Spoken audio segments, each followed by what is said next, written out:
Imagine walking into a family meeting only to be handed divorce papers and told to sign or regret it. But what they didn't know, I had my own papers and a plan that would destroy them.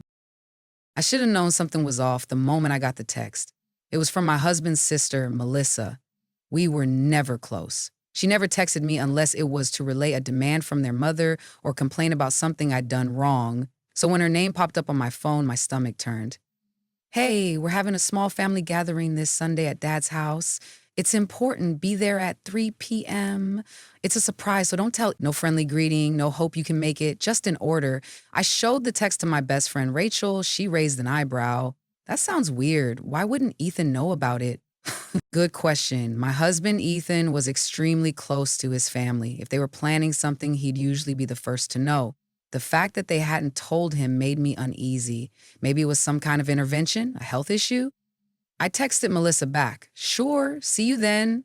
But I didn't tell Ethan, not yet. Sunday came. I pulled up to my father-in-law's house, a massive colonial-style mansion in an upscale Chicago suburb, the kind of house that felt cold even in the summer. The moment I stepped inside, I knew.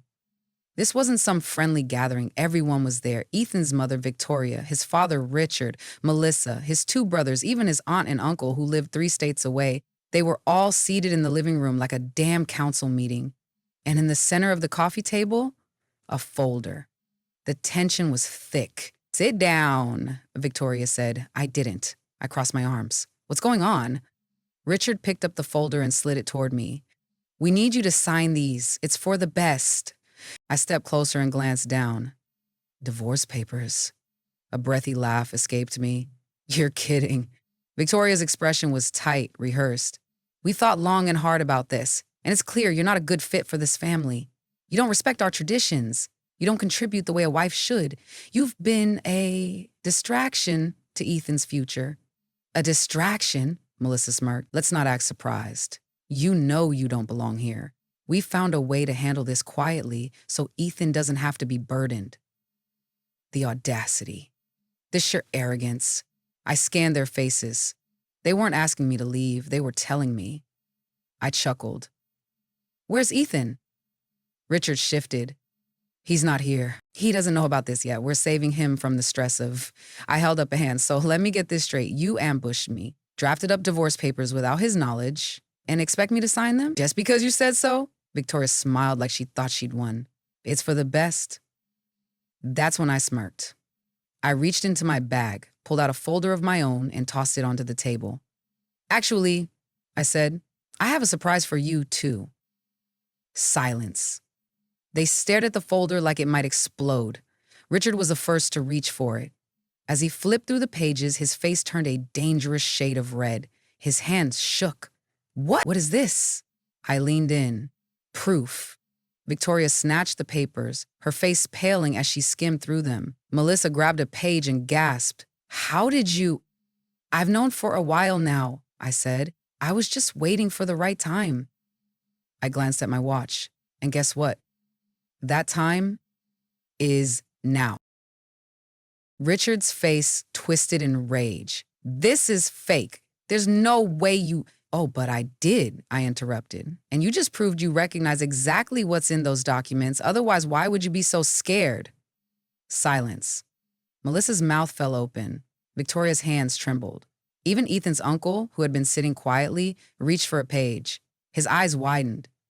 Richard, he said slowly. Is this true? No answer. Just clenched teeth and barely restrained fury. Then, right on cue, the front door swung open. Ethan stepped inside. Hey, Mom said there was some kind of... He stopped mid-sentence, his gaze flicking between the divorce papers and the documents I'd just dropped. What the hell is going on? Victoria shot up. Ethan, sweetheart, sit down. We can explain. I cut her off. You should sit down, Ethan. You'll want to hear this. I turned to him, my voice steady. Your family tried to ambush me into signing divorce papers behind your back, but they didn't expect me to have my own paperwork. He frowned. What? I tapped the folder. That's everything I've found over the past few months. Bank records, emails, hidden transactions.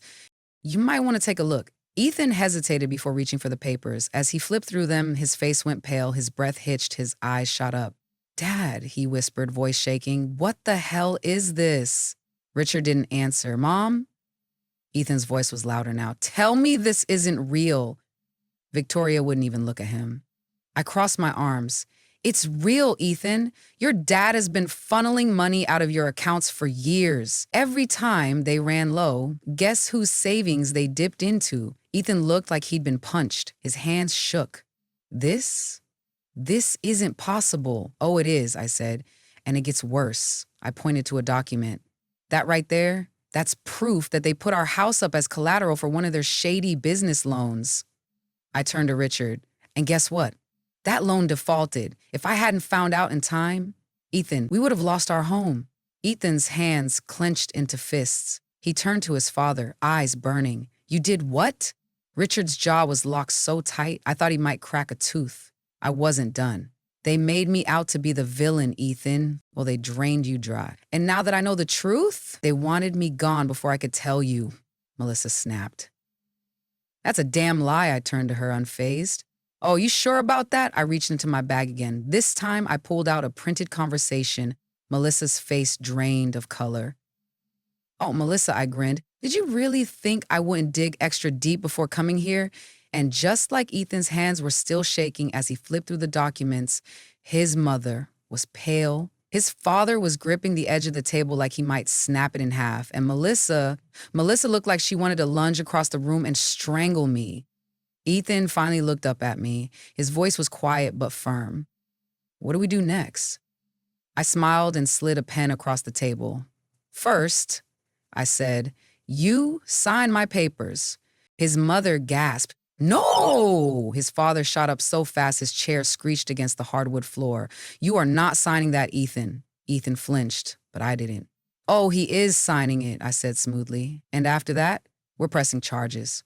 Fraud, identity theft, financial manipulation. I'm sure a forensic accountant will have a field day with this. Richard's face turned a dangerous shade of red. You think you can come into my house and threaten me? I smirked. Not a threat, just a fact. Victoria's voice trembled, but she was still trying to control the situation. Ethan, sweetheart, don't do this, she pleaded. Think of your family. Think of everything we've done for you. Ethan's jaw tightened. You stole from me, he said, voice raw but firm. You lied to me. You nearly made me lose my home. Victoria reached for his hand, but he pulled away like her touch burned. Please, sweetheart, she whispered. We love you. I scoffed. Yeah, funny kind of love. Then I turned to Melissa, who had been too quiet for too long. You've got nothing to say? I taunted. No snarky remarks, no little digs, or are you too busy thinking about how screwed you are? Melissa's mouth opened and closed like a fish. She looked at her father, then her mother, then back at me, and then she snapped. You want the truth? She hissed, stepping toward me. I raised an eyebrow. Oh, please, give me the truth. I love the truth. Melissa sneered. Fine, you were never part of this family. We tolerated you. The only reason my parents didn't push you out sooner was because Ethan was too stupid to see through you. Ethan's fists clenched. Melissa. But she wasn't done. You're nothing without Ethan, she spat. What are you going to do when this is over, huh? You think you'll just walk away and be fine? Newsflash. Ethan's success came from us. His connections, ours. His opportunities, ours. You take him away from us and you'll see just how fast your life falls apart. I tilted my head. That's so? Melissa smirked, crossing her arms. You. So go ahead, leave, divorce him, take whatever pathetic little revenge you think you have, but at the end of the day, we win. I chuckled. Then, without breaking eye contact, I pulled out another folder. Her smirk faltered. What is that? I grinned. Oh, Melissa. I tapped the folder against my palm. Did you really think I wouldn't dig extra deep before coming here? I tossed the folder onto the table right next to the divorce papers. Ladies and gentlemen, I said, waving my hands dramatically, let's talk about embezzlement. Melissa's face drained of color. Her father's head snapped toward her so fast I thought he might get whiplash. What? I nodded toward the folder. Turns out little Miss I'm So Superior has been skimming money from your family's accounts for years. Melissa's voice was sharp. That's a lie. I opened the folder and pulled out the evidence.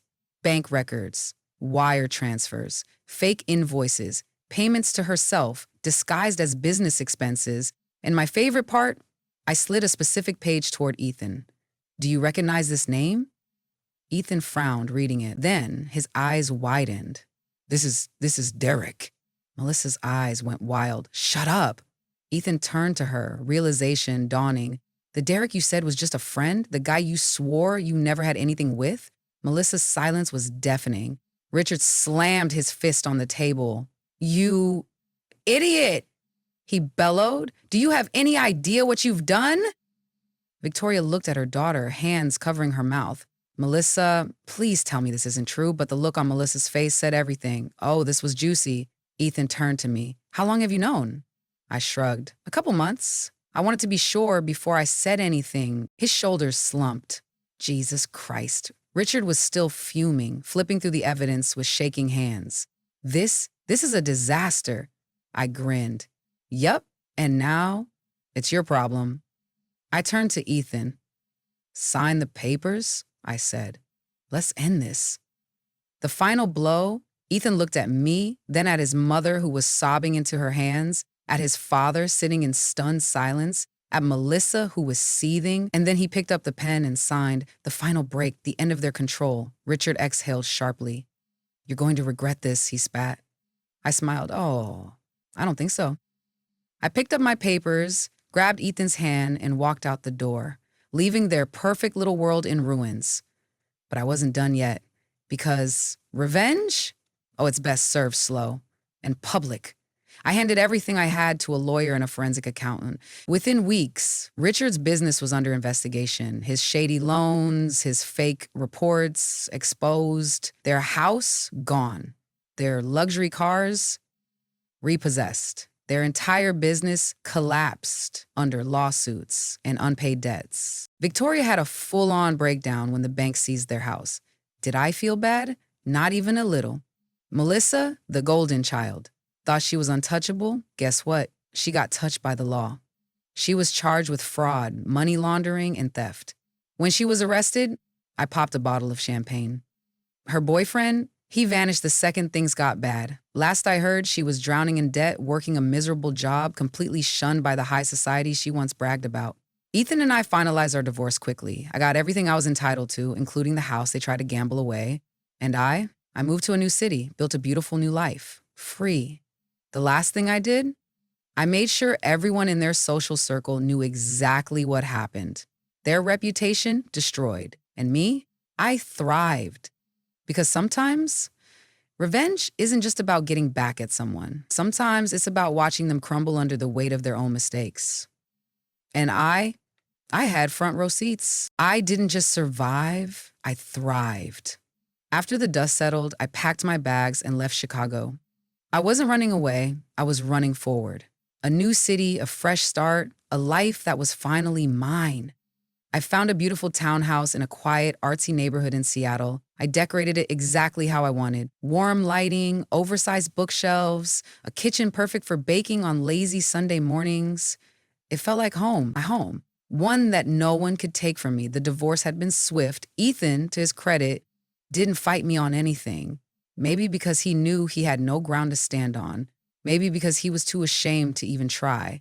He signed the papers, packed his things, and left without another word. He cut off contact with his family, something I never thought I'd see. But when the truth slaps you in the face that hard, there's no pretending anymore. I heard through mutual friends that Richard's business never recovered. The lawsuits piled up, the IRS took its cut, the bank took everything else. Victoria, once the queen of high society, was living in a tiny rental house in a part of town she used to sneer at. Her friends abandoned her, their connections dried up, and suddenly she was nobody. And Melissa, last I heard, she had taken a plea deal. She avoided prison, but at what cost? A criminal record, a mountain of debt, and a reputation so toxic even her former friends wouldn't take her calls. She had once called me nothing. Now she was less than that. And Ethan, he moved to Denver, got a quiet job in a small tech firm, far away from the wreckage of his past. I don't know if he ever truly healed from what his family did to him. I don't know if he found peace. But I do know this, he never tried to contact me again, and that was just fine by me.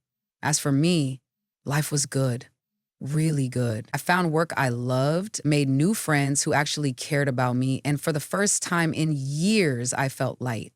No more secrets, no more battles, no more looking over my shoulder, waiting for the next betrayal, just me living exactly the way I wanted. But I never forgot. I never let myself forget. Not out of bitterness, no, that would have given them too much power. I remembered because it reminded me of who I was, what I had survived, what I had won. Every now and then, when I passed by a fancy restaurant or saw someone flaunting their wealth like it made them untouchable, I would think back to that day in Richard's living room, the divorce papers, the documents, the moment their world came crashing down, and I would smile because karma? Oh, she never forgets either. At the end of the day, this wasn't just about revenge, it was about justice. It was about refusing to let entitled, manipulative people walk all over me and take what they never deserved in the first place. It was about taking back my power. And sometimes the best revenge isn't just watching your enemies fall, it's watching yourself rise. If there's one thing I want you to take from this, it's this. Never let anyone make you feel small. Never let anyone tell you that you don't belong. Stand your ground. Protect what's yours. And when the time comes, don't just walk away. Walk away victorious. And hey, if you loved this story, make sure to subscribe for more because trust me, karma's got plenty more tales to tell.